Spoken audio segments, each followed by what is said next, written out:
ආයුබෝවන් සුබ සන්ධ්‍යාවක්. සියලු සමීක්ෂණ වාර්තා නැවත නැවතත් තහවුරු කළ ශ්‍රී ලංකාවේ අංක 1 ප්‍රවෘත්ති ප්‍රකාශය. පැත්තකට ඇත්තගෙන හිරු සවස 6:55 ප්‍රධාන ප්‍රවෘත්ති ප්‍රකාශයේ සමගින් මම බුද්ධිධනු කාර්යසිංහ. මම රෝෂිනී විජේසූරිය මුලින්ම අවධානය දවස උණුසුම් කළ සිරස්තල වෙත.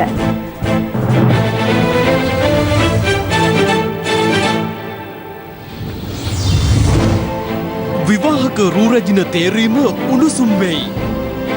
ජයග්‍රාහිකාවගේ කිරුළ ගැලවෙයි. හිරු පුවතින් රට උණුසුම් වෙයි.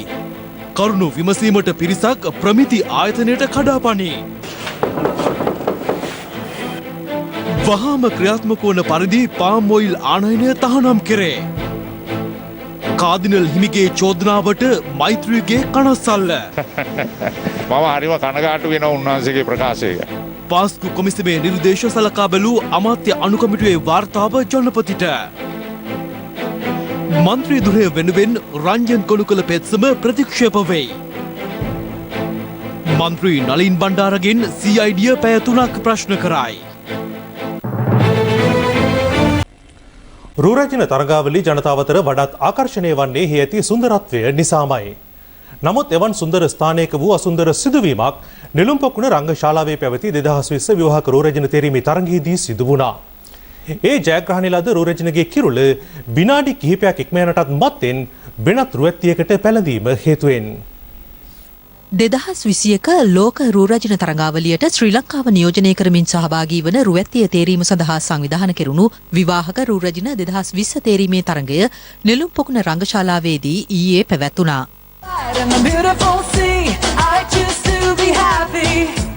අවසන් තරගය සඳහා තරගකාරයන් 20 දෙනෙකු සුදුසුකම් ලබා තිබුණේ ජාත්‍යන්තර තරගාවලියේදී සලකා බැලෙන සුදුසුකම් යටතේ බවයි සංවිධායකයින් සඳහන් කළේ. ජාත්‍යන්තර තරගාවලියේ ප්‍රධාන තරග කොන්දේසි වන්නේ තරගකාරිය තරගාවලියට අයදුම් කරන අවස්ථාව වන විට විවාහක තැනැත්තියක් වීම, වයස අවුරුදු 18 සම්පූර්ණ වී තිබීම සහ තමන් තරගාවලිය නියෝජනය කරන රටේ පදිංචිකාරියක වීමයි. ඒ අනුව ඊයේ පැවති රූරැජින තේරීමේ තරගයේ අවසන් තරගකාරියන් බවට පත්ව සිටියේ අංක 17 යටතේ තරඟ වැදුණු අයෂා බස්නායක සහ අංක 20 යටතේ තරඟ වැදුණු පුෂ්පිකාද සිල්වා යන අයයි. None other than contestant number 20.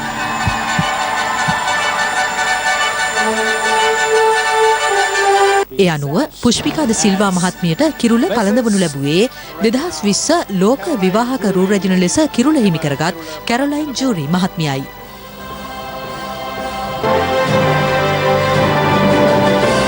නමුත් ඊට ටික වේලාවකට පසු ජයග්‍රාහිකාවට කිරුළ පැළඳීමට එක් වූ කැරොලයින් ජූරි මහත්මිය විශේෂ නිවේදනයක් කළා. I have a small request.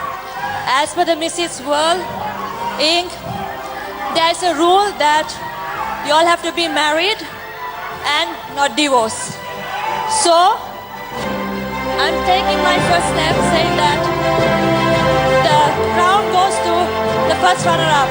ඒ අනුව පුෂ්පිකාද සිල්වා මහත්මියට පැළඳ වූ කිරුළ ඇගෙන් ඉවත් කර දෙවන ස්ථානයට පත් වූ රූරැජිනට පැළඳ වූයේ මෙලෙසයි.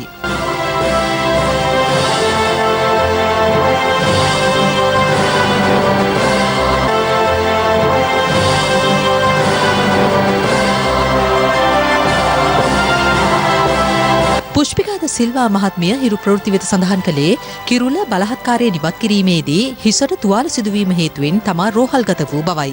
මේ අතර සිය ෆේස්බුක් ගිණුමේ සටහනක් තබමින් ඇය ප්‍රකාශ කළේ ලංකාවේ පමණක් නොව ලෝක රූරැජින ඉතිහාසයේද පළමු වරට මෙලෙස අපහාසාත්මකව සියල්ලන් ඉදිරියේ කිරුළ උදුරා ගැනුණත් තමන් පෙරසේම අභිමානයෙන් සිටින බවයි. තමන් තරඟාවලියට නුසුදුසු නම් ආරම්භයේදීම සංවිධායකයින්ට තමන් ඉවත් කිරීමට හැකියාව තිබූ බව ඇය පෙන්වා දෙනවා. එම නිසා අදාළ සිදුවීම පිළිබඳ නෛතික ක්‍රියාමාර්ග ගැනීමට කටයුතු කරමින් සිටින බවත් තමන් දික්කසාද වී නොමැති බවත් ඇය සිය ෆේස්බුක් ගිණුමේ සටහන මගින් අවධාරණය කර තිබෙනවා.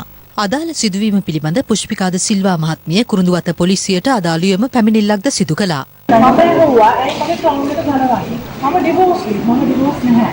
එහෙම එක්ලන්ට ඇවිල්ලා මේක කරන්න බෑ ඇත්තටම. මාව අපහසුතාවටපත් කරා. අනිත් මේ බජට් එකේ නැෂනල් ඩිරෙක්ටර් කෙනෙක් ඉන්නවා.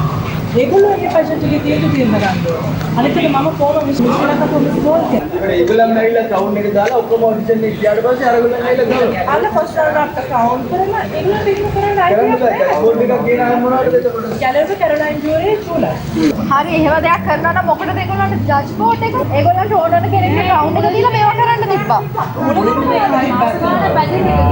ඒ අනුව ප්‍රකාශයක් ලබා ගැනීම සඳහා පාර්ශව කිහිපයකට අද පස්වරුවේ පොලිසිය වෙත පැමිණෙන ලෙස දැනුම් දී තිබුණා.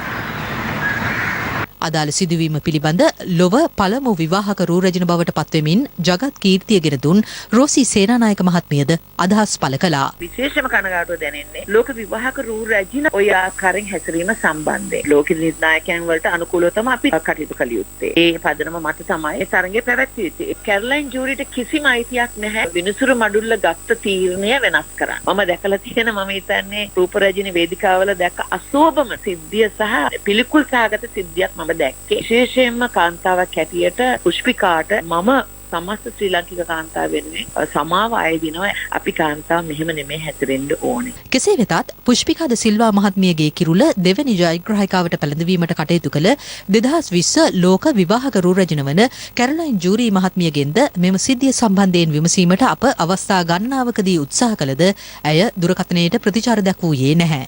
මේ අතර තරඟ සංවිධායකින් පැවසුවේ නිල වශයෙන් කිරුළ හිමි වූ පුෂ්පිකා ද සිල්වා මහත්මියට හෙට දිනයේ යලිත් කිරුළ පැළඳීමට අපේක්ෂා කරන බවයි. ජාත්‍යන්තරය හමුවේ ශ්‍රී ලංකාව නියෝජනය කිරීම සඳහා පවත්වන මෙවැනි තරඟාවලිවලදී සිදුවන මෙවැනි කනගාටුදායක සිදුවීම් හරහා සිදුවන්නේ ජාත්‍යන්තරය හමුවේ ශ්‍රී ලංකාවේ කීර්ති නාමයට හානියක් සිදුවීම නොවේද? වහාම ක්‍රියාත්මක වන පරිදි ෆාම් ඔයිල් ආනයනය සම්පූර්ණයෙන් තහනම් කිරීමට අදාළ ගැසට් නිවේදනය අද නිකුත් කරන ලෙස ජනාධිපති ලේකම් විසින් ආනයන අපනයන පාලක වෙත දැනුම් දී ඇතැයි ජනාධිපති මාධ්‍යංශය පවසනවා. මේ අතර පිළිකාකාරක අඩංගු පොල් තෙල් සම්බන්ධයෙන් ශ්‍රී ලංකා ප්‍රමිති ආයතනයේ අධ්‍යක්ෂ ජනරාල් ආචාර්ය සිද්ධිකා ජී සේනරත්න මහත්මිය හිරු ප්‍රවෘත්ති සමග පැවැත් වූ සම්මුඛ සාකච්ඡාවේදී කළ ප්‍රකාශය මේ වන විට සමාජයේ මහත් ආන්දෝලනයක් ඇති කර තිබෙනවා.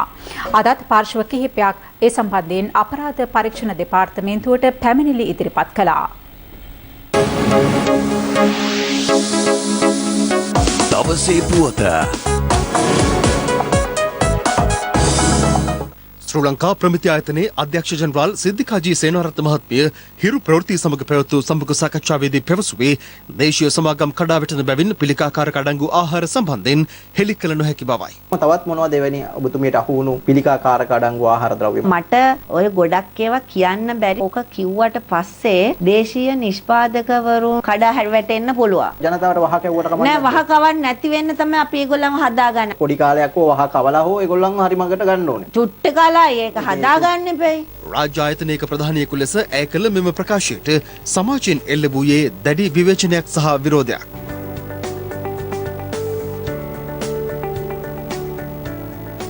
ප්‍රමිති ආයතනයේ අධ්‍යක්ෂ ජනරාල්වරයාගේ ක්‍රියාකලාපය රාජ්‍ය වෛද්‍ය නිලධාරීන්ගේ සංගමයේද දැඩිව විවේචනය කළා. අධ්‍යක්ෂතුමිය සම්බන්ධයෙන් මීට කල්ලු චෝදනා තියෙනවා. සමන් ටින් සම්බන්ධයෙන් දැඩි චෝදනාවක් රට තුල කතා බහට ලක් වුණා. මේ සමන් වල තියෙන විස රසායන ද්‍රව්‍ය සම්බන්ධයෙන් දැඩි කතා බහක් ලක් වුණා. කෝ ඒවා අධ්‍යයනය කරපු වාර්තා. මොකද දිගින් දිගටම එක් පුද්ගලයෙක් අතෙන් මේ රටේ ජනතාවගේ සෞඛ්‍යයට අහිත කර දේවල් වෙනවනම් ප්‍රමිති ආයතන රාජ්‍ය ආයතන මෙතුමීට අවශ්‍ය පත්වීම ලබා ගැනීම සඳහා ප්‍රමිති ආයතනයේ තුල බඳවා ගැනීමේ පටිපාටියට පරිබාහිරව මෙතුමිය පත් කරගත්තයි කියන කාරණේ අපිට දන්නවලා එවලා තියෙනවා. ඒකේ ඇත්ත නැත්ත රාජ්‍ය සභාව බැලිය යුතුයි. ඒ අවශ්‍ය ලේඛන අපිට ලැබිලා තියෙනවා. ආහාර පන්ති දෙවන වගන්තිය. පාරිභෝගික ආරක්ෂණ පන්ති 18 වෙනි වගන්තිය. ආහාර ඖෂධ පන්ති දෙවනි වගන්තිය. රේගු ආඥා පන්ති 43 වෙනි වගන්තිය.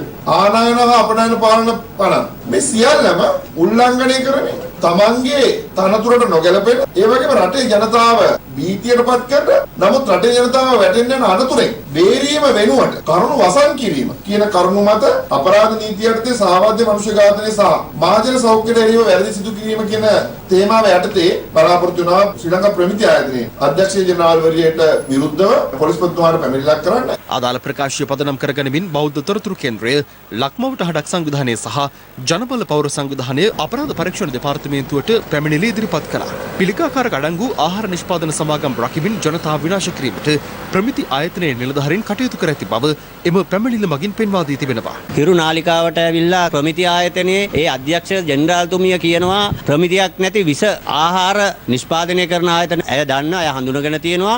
නමුත් ඒවා කඩා වැටෙන්න දෙන්න බෑ. ඒක සංගවාගෙන සිටීමත් අපි කියන්නේ බරපතල වරදක්. අපිට සැකයක් තියෙන ඇය අතයට ගනුදෙනු කරනවාද මේ සමාගම් කරුවන් සමග කියලා. මේ ප්‍රකාශය සම්බන්ධව වහාම අපරාධ පරීක්ෂණ දෙපාර්තමේන්තුව පියවර ගන්න. මේ අතර හිරු ප්‍රවෘත්ති සමග කළ සාකච්ඡාවේදී ප්‍රමිති ආයතනයේ අධ්‍යක්ෂ ජනරාල්වරිය සඳහන් කළ ආකාරයට වෙළඳපොළට නිකුත් වී ඇති විෂ රසායනික අඩංගු ආහාර සහ ඒවා නිෂ්පාදනය කරන සමාගම් සම්බන්ධයෙන් තොරතුරු ඉල්ලා සිංහල සංවිධානය ඇතුළු සංවිධාන 16ක නියෝජිතයන් අද ශ්‍රී ලංකා ප්‍රමිති ආයතනයේ වෙත පැමිණියා. නමුත් ඔවුන්ට ආයතනයට ඇතුළු වීමට අවසර හිමි වූයේ නැහැ.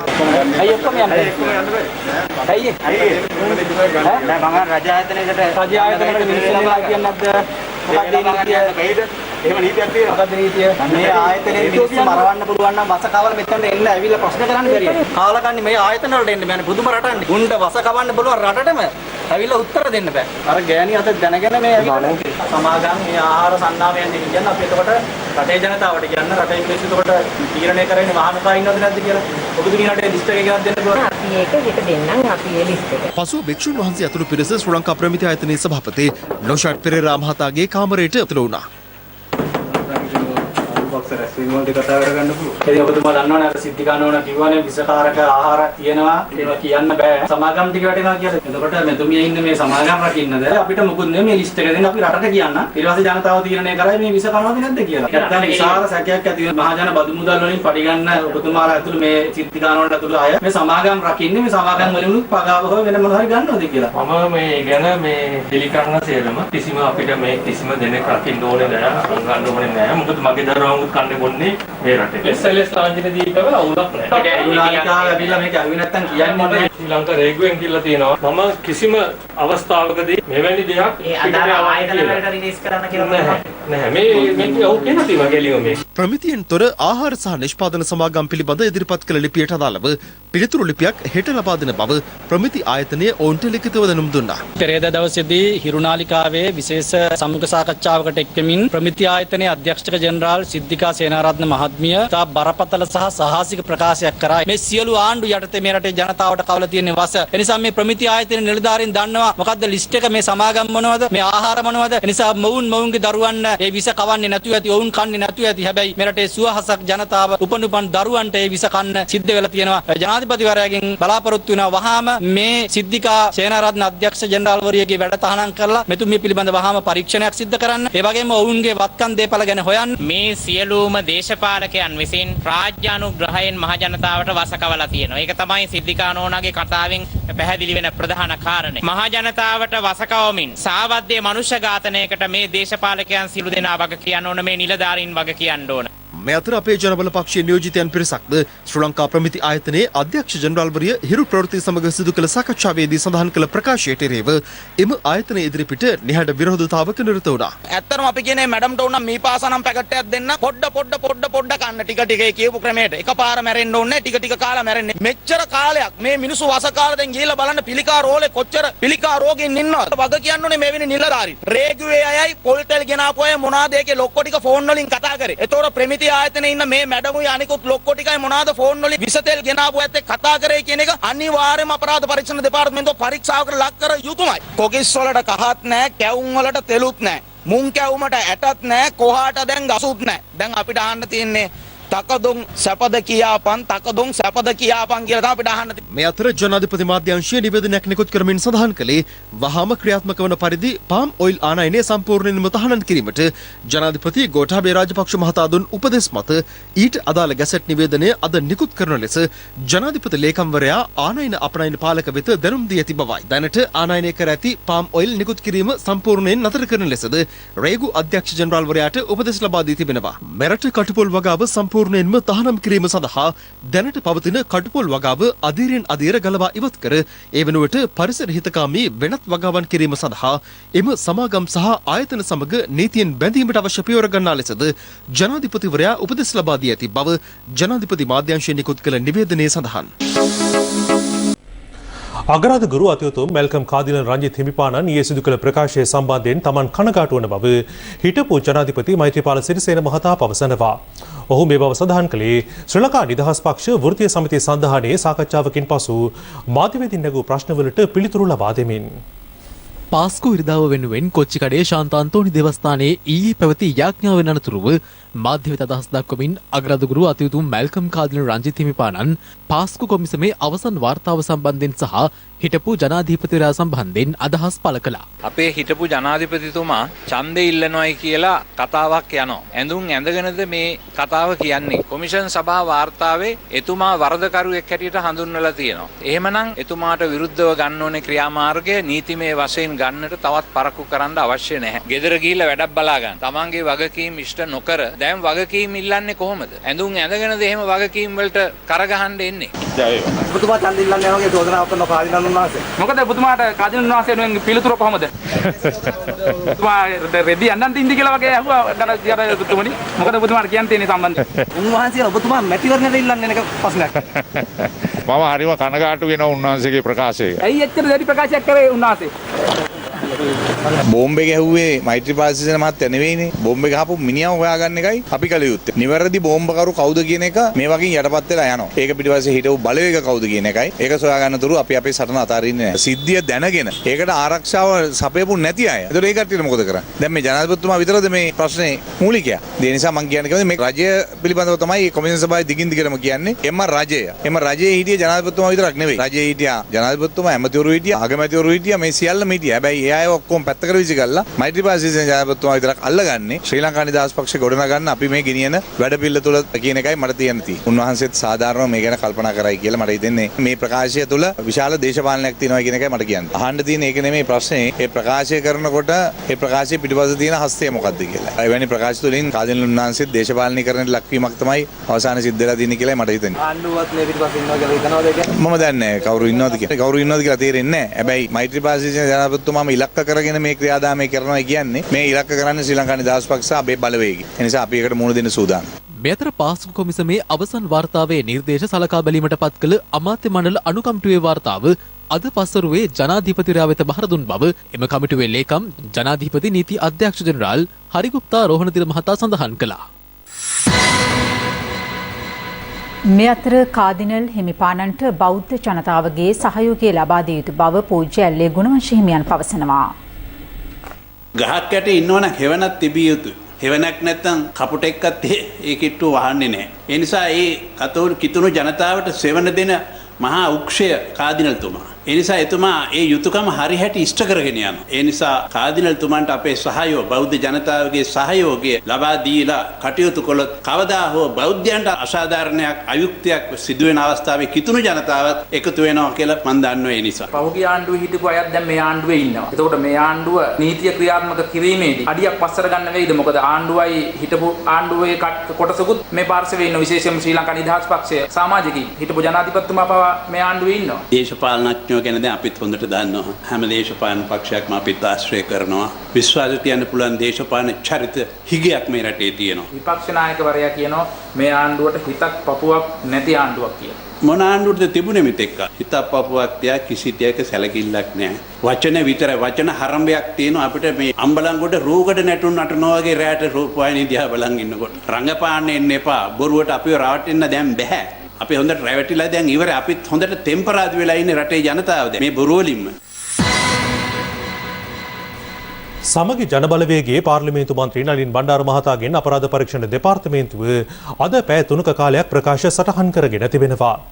ඒ රාජ්‍ය බුද්ධි සේවයේ ප්‍රධානී මේ ජෙනරාල් සුරේෂ් සලේ මහතා සිදු කළ පැමිණිල්ලකට අදාළවයි.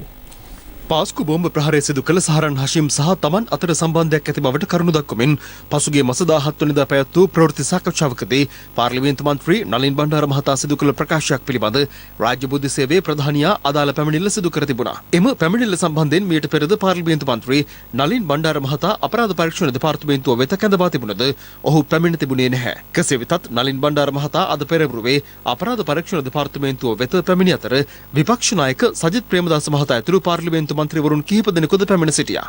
වර්තමාන රජයට විශාල ජනවරමක් ලැබුණා. පාස්කු ප්‍රහාරය පිටුපස සිටින මහ මොලකරුවන් එය සැලසුම් කරන්නට ඒට මුදල් අනුග්‍රහය ලබා දුන්නු ඒ සියලුම කණ්ඩායම් අත්අඩංගුවට අරගෙන නීතිය හමුවට ගෙනවිල්ලා අධිකරණ ඉදිරියේ වරදකරුවන්ට දැඩි දඬුවම් ලබා දීමේ වගකීම මේ රජයට තිබෙනවා. රටවැසියන් බොහෝ දෙනා හිතනවා තවමත් මේ පාස්කු ප්‍රහාරයේ සුළුමුල හොයාගන්නට බැරි වුණයි. ඒ හැඟීම අපිටත් තිබෙනවා. කාදිනල් හිමිපාණනුත් ප්‍රකාශයක් කළා 21 වෙනිදා වෙනකොට මේකට පිළිතුරක් බලාපොරොත්තු වෙනවා කියලා. ඔබතුමන්ලා කියන්නේ මේක කඩිනම් වෙයිද තවත් දිගට හැදෙයිද මොකද වෙන්නේ? අපි කියන්නේ තවමත් ප්‍රමාද වැඩි. ජනාධිපතිවරණයෙන් පසුව මාස කිහිපයකින් අවසන් කරන්නට තිබුණු දෙයක්. මහමොලොක් කරුවන් ළඟදිම අත්අඩංගුවට ගන්නවයි කියන එක තමයි රජය කියන්නේ. මේ රටේ ත්‍රස්තවාදී ක්‍රියාවන් සිද්ධ කරන සියලුම දෙනාට සිංගප්පූරුවේ නීතිය ගෙනියන්නට ඕන. අපරාධ පරීක්ෂණ දෙපාර්තමේන්තුව හමුවේ පැය 3ක පමණ කාලයක් ප්‍රකාශ ලබා දීමෙන් අනතුරුව පිටතට පැමිණි මන්ත්‍රීවරයා මාධ්‍යවේදීන් නැගූ ප්‍රශ්නවලට මෙලෙස පිළිතුරු ලබා දුන්නා. මම ප්‍රකාශ කරා මැලේසියාවේදී වර්තමාන උද්‍යංශ ප්‍රධානී